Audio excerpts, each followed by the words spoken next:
آج ہمارے ساتھ تسنیم نورانی صاحب موجود ہیں جو کہ سابق بیوروکریٹ رہے ہیں, بہت سی اہم پوزیشنز پر تعینات بھی رہے ہیں اور ان سب خدمات کے بعد اب انسانیت کی خدمت میں بھی پیش ہیں.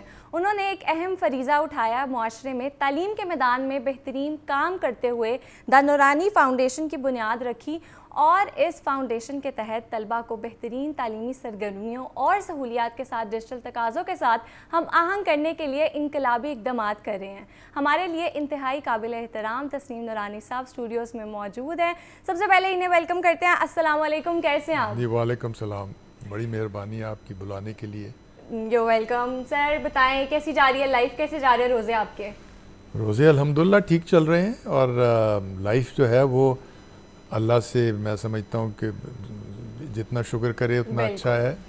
اور مقصد یہی ہے کہ زندگی کا کہ اللہ نے اگر زندگی دی ہے بالکل تو بجائے اس پہ لیٹ کے اور سو کے اس کو ضائع کرنے کے لیے یا خرچ کرنے کے لیے کچھ استعمال کرنا چاہیے, کوئی کام کرنا چاہیے, کچھ انجوائے کرنا چاہیے. بالکل ایسے ہی ہے.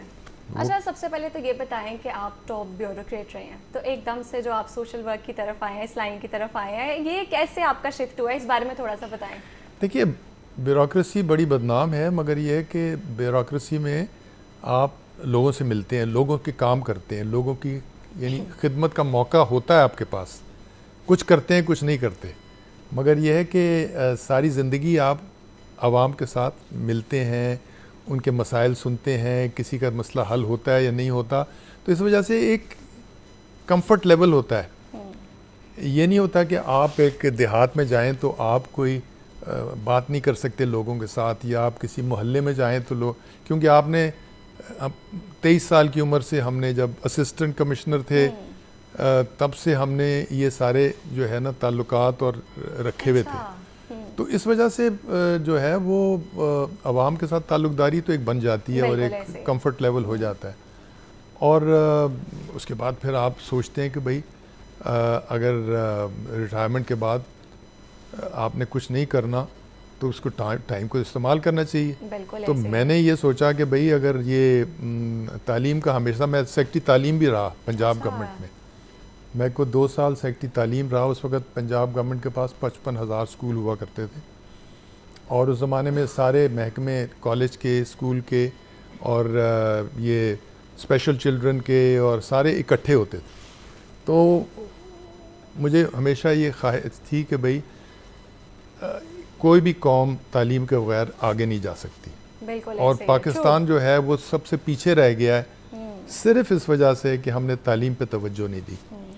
اب چونکہ میں سیاست میں تو ہوں نہیں, تو اس وجہ سے نیشنل لیول پہ تو میں اس کو درست نہیں کر سکتا, تو اپنے ذاتی لیول پہ جو کچھ بھی ہو سکے وہ کرنا چاہیے. بالکل ایسے ہی ہے تسنیم صاحب, صحیح کہا آپ نے. اب تھوڑا سا فاؤنڈیشن کے حوالے سے بتائیں, تسنیم نورانی فاؤنڈیشن کیسے بنائی آپ نے؟ دیکھیے میں کوئی 18-20 سال پہلے ریٹائر ہوا. اس وقت ایک ہمارا اولڈ اسکول تھا, پی ایف اسکول سرگودا, جہاں کا میں پڑھا ہوا تھا. وہاں کے ہمارے جو دوست تھے, ہم لوگوں نے اس وقت ایک ادارہ بنایا تھا اور اس کا مقصد یہ تھا کہ جیسا ہمارا بورڈنگ اسکول رہائشی اسکول سرگودا میں تھا, اسی قسم کا اسکول ہم پاکستان میں ہر صوبے میں ایک بنائیں. تو ہم نے سندھ میں بنایا ایک اسکول, بہت زبردست ہے, ٹنڈوالہ یار میں وہ ہے. اس اسکول کے جو ایسوسیشن ہے سرگودین اسپرٹ ٹرسٹ کہلاتی, اس کا میں چیئرمین بھی رہا کافی عرصہ. تو کئی سال میں خیال 10-12 سال میں وہاں وہ اسکول چلاتا رہا. اس کے بعد جب میرا ٹرم ختم ہوا تو میں نے سوچا میں تو فارغ ہوں, تو میں نے سوچا پھر میں اپنا ادارہ بناتا ہوں. مجھے اس وقت یہ ایک سوچ تھی کہ بھئی ہم لوگ یہ بڑے اسکول بناتے ہیں, بورڈنگ اسکول. دیکھیے بورڈنگ اسکول اس واسطے امپورٹنٹ ہے کہ غریب بچے کو جب تک آپ اس کے گھر کے محروم ماحول سے نہیں نکالتے اور وہیں آپ اس کو تعلیم دیتے رہتے ہیں, میٹرک بھی کر لیتا ہے, ایف اے بھی کر لیتا ہے, اس کی شخصیت میں کوئی تبدیلی نہیں آتی, کیونکہ وہ گھر میں 1-1:30 بجے جب اپنے محلے میں جاتا ہے اسی قسم کے حالات, اسی قسم کی تنگیاں, اسی قسم گالی گلوچ, اسی قسم کا. تو غریب بچے کو اگر آپ نے ابھارنا ہے تو اس کو وہاں سے لا کے ایک اچھے ماحول میں آپ نے کم از کم 5-6 سال رکھنا ہے. اس وجہ سے ہم بورڈنگ سکول میں بلیو کرتے ہیں. مگر بورڈنگ سکول مہنگا نسخہ ہے. مثلاً اس وقت جو دانش سکول بن رہے ہیں جی یہ 6 سے 7 ارب کا ایک بنتا ہے.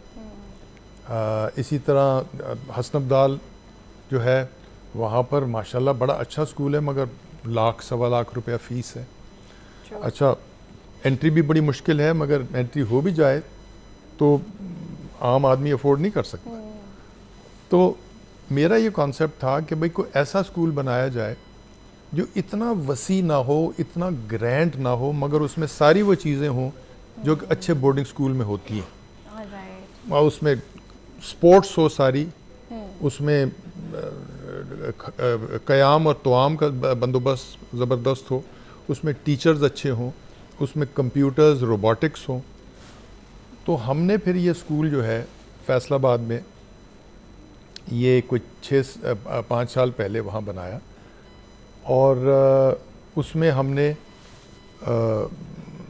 400 بچوں کا ڈائننگ ہال ہے کھانا کھانے کے لیے, زبردست کچن ہے. ہمارے پاس 20 ٹیچرز کی رہائشی اکاموڈیشن ہے وہاں. ٹیچرز کیمپس پہ رہتے ہیں فیملیز کے ساتھ. پھر ہمارے پاس ظاہر کلاس رومز تو ہیں ہی,